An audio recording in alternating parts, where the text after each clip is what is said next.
Hello दोस्तों, आज का हमारा टॉपिक है मोनोपोली। मोनोपोली एक ग्रीक लैंग्वेज का वर्ड है जिसमें मोनो का मतलब होता है सिंगल, एक, और पोली का मतलब होता है कंट्रोलर। तो मोनोपोली का मतलब हो जाता है एक कंट्रोल करने वाला। इकोनॉमिक्स में मोनोपोली का मतलब एक ऐसी मार्केट जहाँ पे किसी एक प्रोडक्ट या सर्विस का एक बेचने वाला हो और बहुत सारे लेने वाले हों। अगर आज की दुनिया में, आज के दिन में हम देखें तो मोनोपोली के में बहुत सारे एग्जाम्पल दिखाई देंगे, जिसमें से बेस्ट एग्जाम्पल हमें इलेक्ट्रिसिटी, गैस या रेलवे सर्विसेज वाले दिखाई देंगे। आप देखें, रेलवे डिपार्टमेंट गवर्नमेंट चलाती है और कोई कॉम्पिटिटर नहीं है उनमें। तो रेलवे वाले जब चाहें अपना रेलवे टिकट का किराया बढ़ा देते हैं, गैस वाले जब चाहें गैस की कीमत या लाइट वाले लाइट की कीमत बढ़ा देते हैं, जब चाहें लोड शेडिंग कर लेते हैं।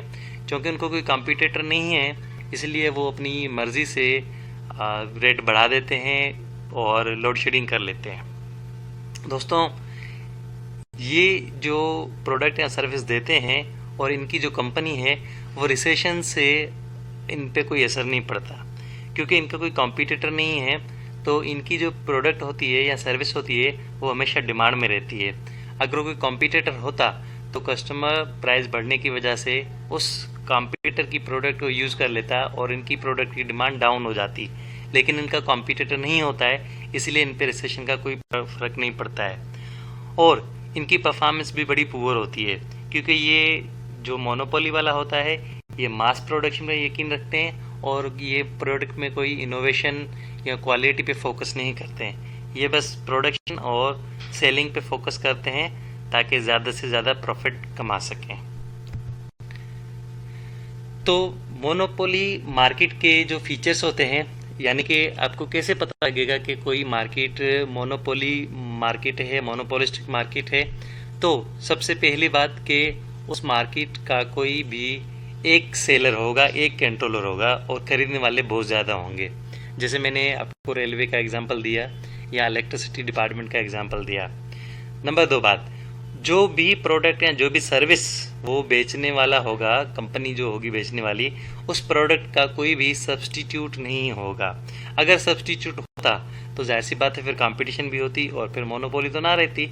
तो उस प्रोडक्ट या सर्विस का जिसकी बेसिस पे कंपनी मोनोपोली कर रही है उसका कोई क्लोज सब्स्टिट्यूट भी नहीं होगा। एक और फीचर उस मोनोपोलिस्टिक मार्केट का कि न्यू फर्म्स के नॉट एंटर और एग्जिट फ्रीली। उस इंडस्ट्री में कोई भी न्यू फर्म इजीली इंटर नहीं कर सकती। उसके बहुत सारे रीजंस होते हैं, वो मैं आपको एक और वीडियो में अलग से बताऊंगा। लेकिन ये आप समझ लें कि कोई भी न्यू फर्म इतनी आसानी से उस मार्केट में एंटर नहीं हो सकती। अगर एंटर हो भी गई तो एग्जिट नहीं कर सकती। एक और फीचर है प्राइस मेकर। तो दोस्तों, जो मोनोपोलिस्टिक कंपनी होती है वो प्राइस मेकर होती है, यानी कि वो अपनी मर्जी से अपनी प्रोडक्ट की प्राइस वसूल करती है। कोई भी प्राइस फिक्स कर सकती है, चाहे तो 50 रुपये, चाहे तो 100 रुपये, चाहे तो 200 रुपये अपनी प्रोडक्ट की प्राइस वसूल करे। ये प्राइस मेकर होते हैं, प्राइस टेकर नहीं होते। एक और फीचर है प्राइस डिस्क्रिमिनेशन। तो दोस्तों, प्राइस डिस्क्रिमिनेशन से यहाँ पे मतलब है कि मोनोपोलिस्टिक कंपनी एक कस्टमर को अपनी एक प्रोडक्ट 100 रुपये में देती है तो दूसरे कस्टमर को वही सेम प्रोडक्ट जो पहले 100 रुपये में दी थी अब 200 रुपये में दे सकती है, और इसे हम प्राइस डिस्क्रिमिनेशन कहते हैं। प्राइस डिस्क्रिमिनेशन का मतलब है अलग अलग कस्टमर्स को एक ही प्रोडक्ट अलग अलग रेट पे बेचना।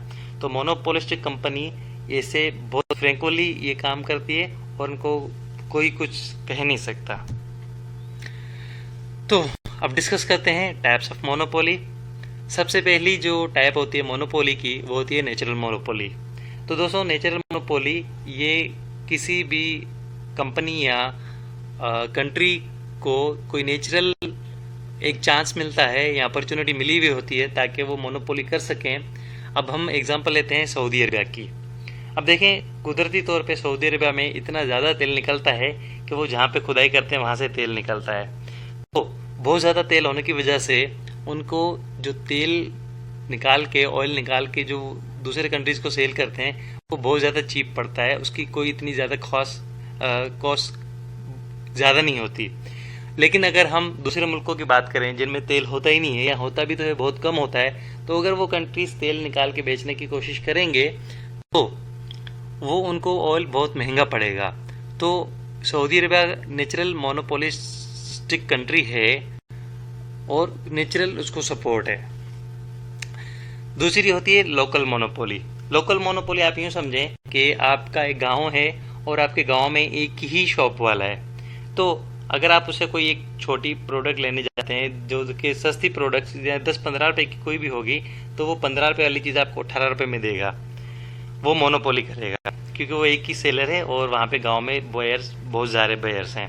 अगर आप उनसे कहेंगे कि आप 18 नहीं आप 15 में बेचे, तो आपको कहेंगे जहाँ शेयर से ले आए।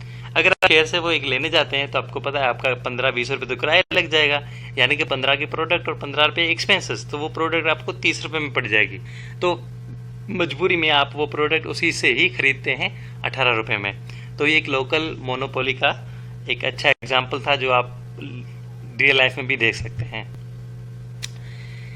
एक और मोनोपोली का एग्जाम्पल था गवर्नमेंट ओन्ड। गवर्नमेंट ओन्ड यानी कि हर वो डिपार्टमेंट जो गवर्नमेंट चलाती है और उसका कोई कंपटीटर नहीं है, तो वहाँ पे गवर्नमेंट भी मोनोपोली करती है। मैंने सवेरे आपको एग्जांपल दिया था कि रेलवे डिपार्टमेंट गवर्नमेंट चलाती है, उसका कोई कंपटीटर भी नहीं है, तो गवर्नमेंट जब चाहे रेलवे टिकट्स की रेट बढ़ा देती है, जब चाहे ट्रेन बंद कर देती है, जब चाहे कोई भी टैक्स लगा देती है, तो वो टोटली उनकी मर्जी पे चलता है। एक और मोनोपोली का टाइप है दोस्तों टेक्नोलॉजिकल। टेक्नोलॉजिकल एग्जांपल मैं आपको दे सकता हूँ माइक्रोसॉफ्ट का। कुछ साल पहले जब माइक्रोसॉफ्ट ने नई नई विंडोज़ ऑपरेटिंग सिस्टम बनाया था, तो कंप्यूटर्स में चलने लगा था, तो बहुत ज़्यादा डिमांड थी उनकी, क्योंकि उनका कोई कंपटीटर नहीं था। किसी और कंपनी ने विंडोज़ ऑपरेटिंग सिस्टम के अलावा कोई और ऑपरेटिंग सिस्टम बनाया नहीं था।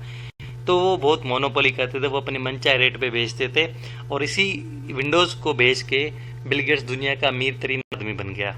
आज तो हम देखते हैं कि एप्पल कंपनी का अपना मैक सिस्टम है, लिनक्स है, दूसरे ऑपरेटिंग सिस्टम आ गए हैं। लेकिन उस दौर में जब ये सारी कंपनीज नहीं थी, सिर्फ माइक्रोसॉफ्ट अकेले थी, तो इन्होंने बहुत सारे पैसे कमाए मोनोपोली करके ऑपरेटिंग सिस्टम को बेच के। तो दोस्तों आज का हमारा टॉपिक यहीं ख़त्म होता है। अगर हमारी वीडियो पसंद आई हो तो प्लीज़ हमारे चैनल को सब्सक्राइब ज़रूर कीजिएगा और वीडियो को लाइक कीजिएगा। Thank you so much.